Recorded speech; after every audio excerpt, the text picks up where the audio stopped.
Hello বন্ধুরা, তোমরা সবাই কেমন আছো? আশা করছি তোমরা সবাই খুব ভালো আছো, আমিও খুব ভালো আছি। তো এই প্রথমবার তোমাদের সাথে একটা ছোট্ট ভিডিও শেয়ার করছি। ইচ্ছা আছে এরপর থেকে ডেইলি ভিডিও, ছোটোখাটো ভিডিও তোমাদের সাথে শেয়ার করার। তো ভিডিও বানানোর ইচ্ছা আমার অনেক দিন থেকেই ছিল, প্রায় লকডাউন থেকেই ছিল, বাট হয়ে ওঠেনি। কোনো বানাবো কি বানাবো না এরকম ভেবে সাহস হয়ে ওঠেনি ভিডিও বানানোর।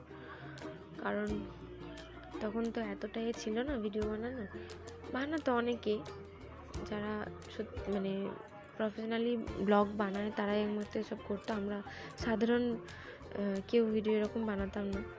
তো এখন ভাবছি অনেকেই বানাচ্ছে, তো একটু সাহস পেয়েছি তাদের থেকে। তো যাই হোক, ইচ্ছা আছে রোজ ভিডিও দেওয়ার।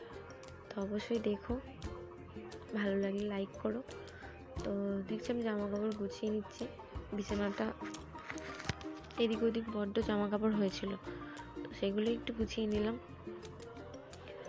রোজগারে যে জামা কাপড় রেগুলার ইউজ করি, তো সেগুলোই একটু গুছিয়ে নিলাম।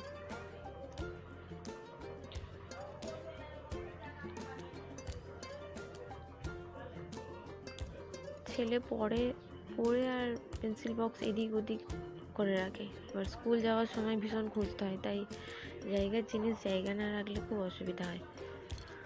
তো ড্রেসিং টেবিলটা দেখছো একটু অগোছালো হয়ে আছে, কারণ কদিন ভরি এদিক ওদিক হয়ে আছে। তো আজকে একটু গুছাবো বলে ভেবেই রেখেছিলাম, তাই একটু গুছিয়ে নিচ্ছি ড্রেসিং টেবিলটা। কালকে আবার ঝড় হয়েছে, যার কারণে কোথা থেকে ধুলো এসেছে ভগবান জানে, এত এদিক ওদিক।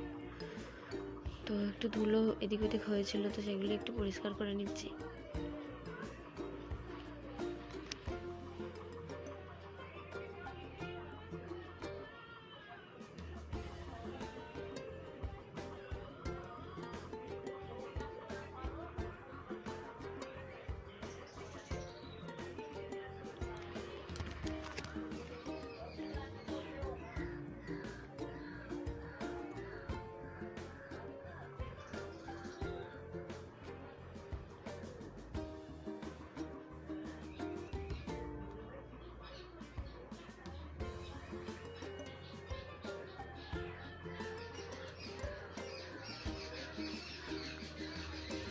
তবে ছেলের গাড়ি, বিছানায় আমার ছেলে রোজ গাড়ি নিয়ে ঘুমায়।